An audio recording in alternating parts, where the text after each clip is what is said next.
तीन होनहार छात्र जो आईएएस बनना चाहते थे, वो कोचिंग सेंटर में पानी भरने से डूब के मर गए। अब खूब इस समय तू मैं हो रहा है, आरोप प्रत्यारोप हो रहा है, नूरा कुश्ती हो रही है, बतौलेबाजी हो रही है, तू चोर मैं सिपाही वाला खेल चल रहा है। केवल आरोप प्रत्यारोप हो रहा है, लेकिन इस बात की चर्चा नहीं हो रही है कि वो जो नाले का पानी आया वो नाले का पानी नहीं बल्कि भ्रष्टाचार का पानी था। जो तीन छात्र डूबे हैं वो सीवर के पानी में नहीं डूबे हैं, वो नाले के पानी में नहीं डूबे हैं, वो भ्रष्टाचार के पानी में डूबे हैं। भ्रष्टाचार की जो वहां पानी आई थी उसमें डूब गए हो। लेकिन भ्रष्टाचार को जड़ से खत्म करने के ऊपर चर्चा ही नहीं हो रही है। हर साल हजारों लोग रोड एक्सीडेंट में मर जाते हैं सड़क टूटी होने के कारण, और सड़क टूटने का मूल कारण होता है भ्रष्टाचार। लाखों परिवार बर्बाद हो जाते हैं रोड एक्सीडेंट के कारण, और रोड एक्सीडेंट का मूल कारण होता है भ्रष्टाचार।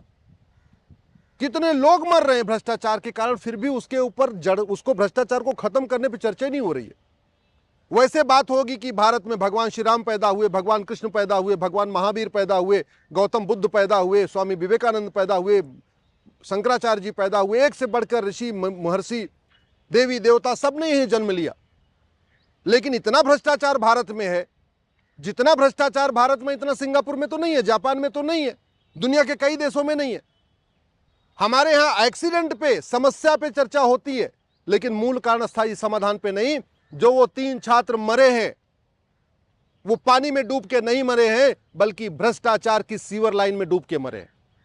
और जब तक भ्रष्टाचार खत्म नहीं होगा तब तक कभी लोग रोड एक्सीडेंट से मरते रहेंगे, कभी नाले में डूब के मरते रहेंगे, कभी कोचिंग सेंटर में मरते रहेंगे, कभी बिल्डिंग में आग लगने से मरते रहेंगे, कभी बिल्डिंग कोलैप्स होने से मरते रहेंगे, कभी कुछ ऐसे लगातार मरते रहेंगे, परिवार बर्बाद होते रहेंगे, और फिर उस पर तू मैं होगा, आरोप प्रत्यारोप होगा।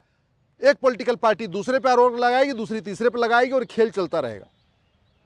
मैं अभी भी निवेदन कर रहा हूं, आप समस्या के मूल कारण को समझिए और अस्थायी समाधान करिए।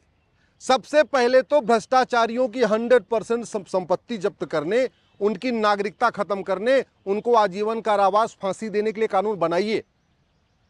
चीन में कानून है आजीवन कारावास फांसी देने का, ऑस्ट्रेलिया में है, दुनिया के कई देशों में। चीन में तो कुछ दिन पहले एक कंपनी के जीएम ने एक ठेकेदार से कुछ पैसा ले लिया था, सीधे उठा के फांसी दे दिया। चीन के तो पूर्व कानून मंत्री ने कुछ पैसा ले लिया था, सीधे उठा के फांसी दे दिया। खाड़ी देशों में भ्रष्टाचारियों को फांसी होती है, यूरोप के कई देशों में भ्रष्टाचारियों को फांसी होती है। हम ऐसा कानून क्यों नहीं बना रहे? अल्टीमेटली हमारा 20% बजट भ्रष्टाचार में जा रहा है। थाने दलाली के अड्डे बन चुके हैं, तहसील हमारा कमीशन खोरी का अड्डा बन चुका है, डिस्ट्रिक्ट कोर्ट हमारे में न्याय बिक रहा है, वहां दलाली चल रही है। हवलदार भी ले रहा है, पेशकार भी ले रहा है, तहसीलदार भी ले रहा है, लेखपाल भी ले रहा है, कानून गो भी ले रहा है। नगर निगम भ्रष्टाचार का अड्डा बन चुका है। ये जो डीडीए, जीडीए, एलडीए, पीडीए, ये जितने भर के डेवलपमेंट अथॉरिटीज हैं, भ्रष्टाचार का अड्डा बन चुका है। और जो इतने लोग मर रहे हैं उसमें ज्यादातर लोग भ्रष्टाचार के कारण मर रहे हैं। फिर भी हम 100 रुपए से बड़े नोट बंद करने की बात नहीं करते। 100 रुपए से बड़ी नोट बंद हो जाए, 25% भ्रष्टाचार तो अपने आप खत्म हो जाएगा। आप दुनिया में उठा के देख लीजिए, जिस देश में जितनी बड़ी करेंसी होती है वहां उतना ज्यादा काला धन होता है, उतना भ्रष्टाचार होता है, उतनी घूसखोरी होती है, उतनी कमीशन खोरी होती है, उतनी कटमनी होती है, उतनी तोलाबाजी होती। 100 रुपए से बड़ी नोट बंद करते ही 25% भ्रष्टाचार खत्म हो जाएगा। 130 करोड़ आधार बन चुका है, हर परिवार के पास आधार है।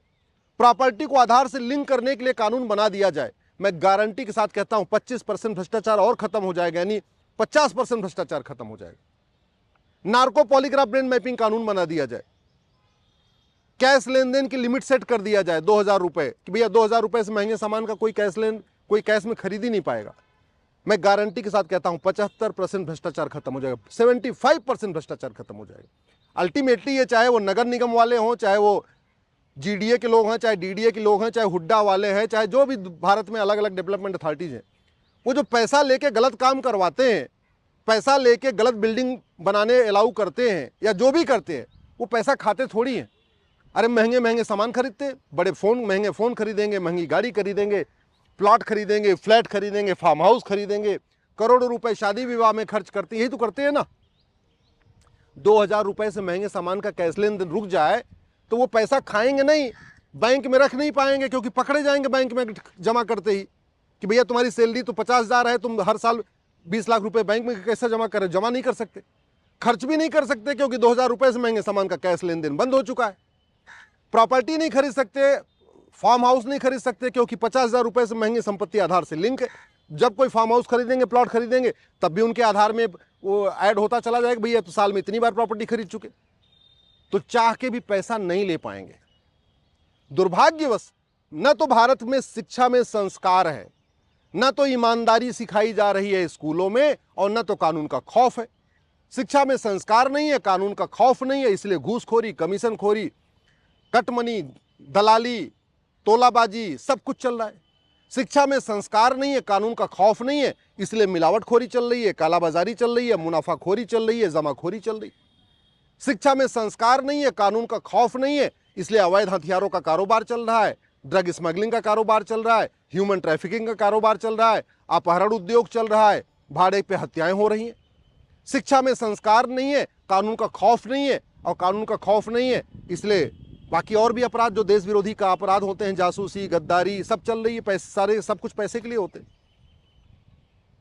केवल जस्टिस विद इन ईयर लागू कर दिया जाए ना, जस्टिस विद इन ईयर, कि जो भी अपराध करेगा साल भर के अंदर सजा होगी। मैं गारंटी के साथ कहता हूं, फिर कोई बच्चा नहीं मरेगा, फिर किसी कोचिंग सेंटर में पानी नहीं भरेगा।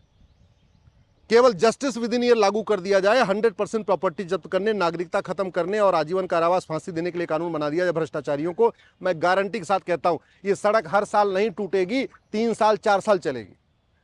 केवल कठोर कानून बना दिया जाए भ्रष्टाचारियों की 100% प्रॉपर्टी जब्त करने, नागरिकता खत्म करने, आजीवन कारावास, फांसी के लिए। ये जो सीवर लाइन जाम होते हैं ना, थोड़ी सी बारिश होती है सीवर लाइन जाम होती है, ये बंद हो जाएगी। ये जो सरकारी बिल्डिंग गिर जाती है, उसके छत टूटते रहते हैं, छत गिरते रहते हैं, ये बंद हो जाएगा। भारत की 50% समस्याओं का मूल कारण भ्रष्टाचार है। 50% समस्याओं का, चाहे वो छत गिरने का मूल कारण, चाहे वो सीवर लाइन चौक होने का मूल कारण, या सड़क बार बार टूटने का मूल कारण, सरकारी बिल्डिंग गिरने का मूल कारण, सरकारी हॉस्पिटल की बदहाली का मूल कारण, सरकारी स्कूल के बदहाली का मूल कारण, जो भी है इसका मूल कारण है भ्रष्टाचार। और पहली बात तो ये कोचिंग का धंधा इतना क्यों फल फूल रहा है? जानते हैं क्यों? क्योंकि जो पढ़ाया जाता है वो पूछा नहीं जाता। ये भी बहुत बड़ा रैकेट है, और जो पूछा जाता है वो पढ़ाया नहीं जाता। अरे भैया, जब जो बीए बीएससी बीकॉम में पढ़ा रहे हो उसको पूछो ना। बच्चा कॉलेज में पढ़ेगा, वहीं से सीधे एग्जाम दे लेगा। कोचिंग क्यों करना? कोचिंग माफियाओं ने पूरे एजुकेशन सिस्टम को हाईजैक कर लिया। स्कूल माफियाओं ने पूरे एजुकेशन सिस्टम को हाईजैक कर लिया। 5 लाख करोड़ का कोचिंग का धंधा चल रहा है, 5 लाख करोड़ का। इसलिए मैं सरकार से निवेदन कर रहा हूं, पहली बात तो ये सुनिश्चित करिए कि चाहे वो इंजीनियरिंग का एग्जाम हो, चाहे मेडिकल का एग्जाम हो, चाहे एनडीए हो, चाहे क्लैट हो, चाहे क्लर्क का एग्जाम हो, चाहे कलेक्टर का एग्जाम हो, वही पेपर वही पूछना चाहिए, क्वेश्चन वही आना चाहिए जो बाकायदा पढ़ाया जाता है। ये कोचिंग माफियाओं ने बाकायदा कोचिंग जो एग्जाम लेने वाली संस्थाएं, उनके साथ ऐसा मिल के खेल खेल लिया है ना, कि जो पढ़ाया जाता है 10वीं 12वीं में वो इंजीनियरिंग मेडिकल में पूछा नहीं जाता, और जो पूछा जाता है वो पढ़ाया नहीं जाता। सब लोग मजबूर हो चुके हैं कोचिंग कराने के लिए। वही हालत आपके आईएएस में है। यूपीएससी इस तरीके का पेपर सेट कर रहा है कि जो पढ़ाया जाता है बीए बीएससी बीकॉम में वो पूछा नहीं जाता, और जो पूछा जाता है वो पढ़ाया नहीं जाता। मजबूरी में कोचिंग करने के लिए लोग मजबूर हैं। ये कोचिंग माफियाओं के नेक्सस को समझना होगा। सरकार से मैं निवेदन करता हूं, भारत में यूनिफॉर्म एजुकेशन सिस्टम लागू करिए। पूरे देश की जो भी आपको किताब है वो सुनिश्चित कर लीजिए।